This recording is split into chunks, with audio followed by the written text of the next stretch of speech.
What's going on, folks, and welcome to the latest patch update with Scum. Last night the update did go a little bit too late, but I was talking to one of the devs and they said that there was a very nasty bug that they had to fix, so that's why they were slightly late for the update.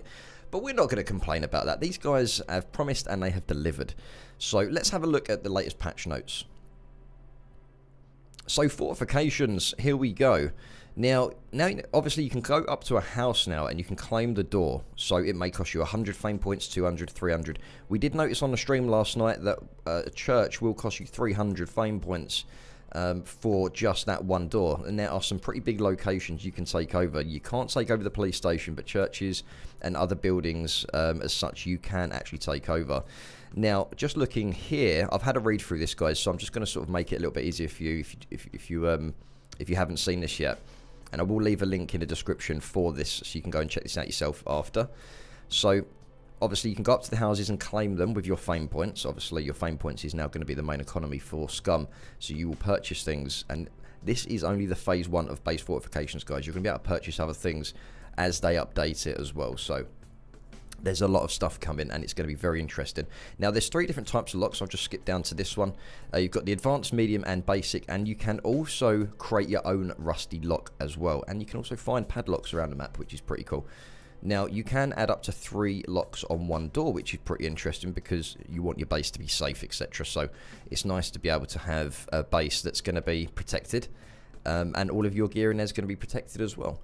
So obviously, the lockpick, the improvised lockpick, and the screwdriver is something you're going to need if you want to be able to lockpick another house or something like that. But you do have to have your skill level very, very high to be able to do this. We're going to go into it a little bit here. So improvised lockpick can be crafted from a safety pin, which is what you can find on the map, guys. And the normal lockpick can be found in the world. You press the lockpick option and this UI will pop up. So then you can actually start to lockpick that house at your own risk, shall I say, because you can die. You can have health that will get knocked down as a penalty for not being able to unlock it because of your skill level not being too high. So now you started to lockpick and want to get those juicy Christmas gifts from under the tree. Your thievery skill is the key here, and it will determine the duration, angle difference, and lockpick durability. So obviously there is a thievery skill, folks, if you haven't played this for a little while.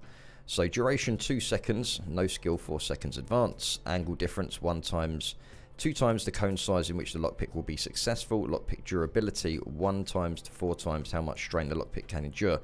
The improvised lockpick the improvised lockpick has 1 use and a regular lockpick has 5 uses. If you fail to lockpick in time, it will take 1 use from your lockpick. So as I said before, guys, there are penalties here. You will have to play and test with this. So you can put up to 3 locks on a door there. And if you want to enter a house, you need to lockpick all of them. Once the lock is picked, it's destroyed and removed. But there are penalties that you can add on to these locks eventually. I don't think you can do them now. I think right now there's just slight penalties such as your health going down or I'm pretty sure it's just the health going down. I'm not entirely too sure on that one, to be fair. But eventually you'll be able to put traps on there. So when people fail, they're going to blow up.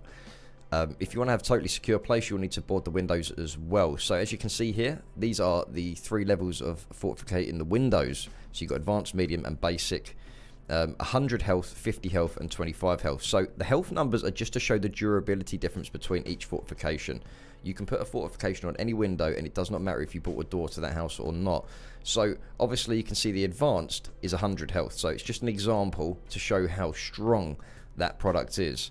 So obviously the advanced will be made out of metal, the medium will be made out of metal and wood, and obviously the basic is just going to be wood. So you have to do this for mainly all of your windows if you don't want anyone throwing grenades in and stuff like that, because you've really got to think outside the box when it comes to this. This is survival, guys, don't forget that. If a window has a fortification, vaulting is not possible through that window. So basically, you need to fortify some of the windows because you can jump through them. That's basically it.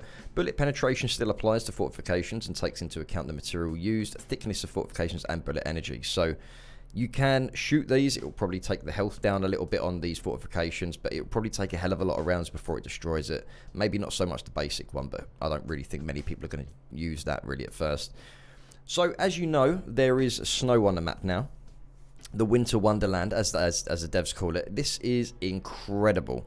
Very, very nice. You can cut trees down. You can put them in your house you can actually create snowmen and sledges and stuff like that, and it's just incredible, because where the whole on the top right hand side of the map, which hopefully you guys can see here from my recording earlier on, the top right hand section of the map is the winter biome, so to speak, in the mountainous areas. Now I'm hoping that this will actually stay on the map.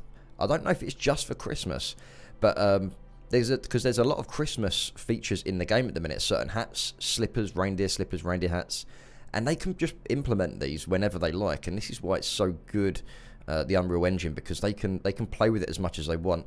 Obviously, it does snow as well, and even when you're walking through the snow, you can hear the crunching of the snow. It really, really is so immersive. Let's have a look here. So, yes, you can make snowballs, and you can have snowball fights. Don't eat the yellow ones. Making a snowman, yes, you can make snowmen, and making gifts for your special ones. Now, these boxes don't actually give you anything other than it's a box where you can actually put loot into if you've got a house or something. So you can make the box, but it's just literally a box to put stuff in.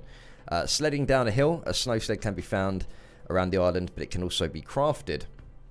Personally, I haven't found one. I didn't know you can actually find them, which will be interesting. So when we stream next, we can have a look, see if we can find that. A cute new emote that has goes hand in hand with the gifting season. So there's a love heart emote there, guys. That's just another emote that they've added in. That's pretty cool. It's good banter. Now, if you are a supporter exclusive, if you've actually bought the supporter pack, you now get your very own Willy Warmer. That's right. So I've currently got the elephant one on my character. Now, this is just, there's always a bit of fun when they add stuff in like this, so it's always interesting that they always add something funny in, and it just shows their sense of humour. So there's a lot of stuff on this update here, guys. If we just go up here, let's have a quick look at the QOL and balance changes. The removed maintainable item expiration in single player. Okay, so basically what that means is they've taken the maintain option from items in single player, so you don't have like 15 days on single player to be able to take that stuff before it disappears, so to speak. So it's unlimited in single player, which makes sense because it doesn't really matter in single player, does it? So decrease the loudness range of the AS found to 50%. Squads are now saved into database. After relogging, you should still be in a squad. So if you go up to your friend, get him into your squad, you log out, you log back in, he's still there. So that's pretty interesting. Teams are now deleted if they only have one or no members. That makes sense. CTF events round duration set to 15 minutes. That's capture the flag, guys, by the way, just in case you didn't know. Removed sound effects from the admin controlled drones. So now drones are officially silent, so they can go round, watch, administrate, and keep an eye on people without being seen or heard, or without being heard mainly. Swapped input keys for weapon firing mode, and bash MMB is now for bash, and change fire mode is now shift and left mouse button. So if you shift left mouse button, that's your fire mode. Due to the snow addition in the mountain area, the lowest temperature when sunny is -2, and when it's stormy it can go to -10. Removed a 5-minute delay between cargo drop notifications and actual start of drop because it was causing possible crashes. Arrow buff. Arrows fly a bit faster and they start to drop off later. Damage stays the same. Now, there are actually metal arrows in the game you can find now, and I'm guessing there's probably going to be many more to come in the future, i.e. poisonous arrows and stuff like that, where the bow really starts to become a dangerous weapon. I'm actually pretty interested to see where that goes. So, fix most of the server crashes. That is true. We've had very few. Fix the bug with uncrafting bundle of stuff and vicinity while inside of the chest. Remove the cargo activation reward to prevent fame point farming and cargo assault events. Etc, etc, etc. I don't want to bore you guys with that stuff, but you can go and check that out anyway. So, and obviously further improvements to the anti-cheat system. So this is really interesting because I haven't seen any other devs do this before in any game where they implement stuff like specifically for Christmas and that. And I'm not talking about like an item. I'm talking about putting a full-on changing everything up. I mean, the snow and everything is amazing, and especially when it snows, it really does bring things back. And me and my squad, we're now going to start working on our base, and this is really interesting. I just love it. I really do. There's a hell of a lot going on. They keep it spicy, they keep it interesting, and that's what we like to see. So guys, I hope you did enjoy the video. Please don't forget to smash that thumbs up if you did enjoy. Don't forget to comment, and please don't forget to subscribe to come and support the channel and where we're going, etc. And don't forget to join the live streams because we have a hell of a lot of fun on there. Great banter, great laughs, and that's what it's all about. So guys, stay safe, peace out, and I'll catch you guys in the next one. Take care.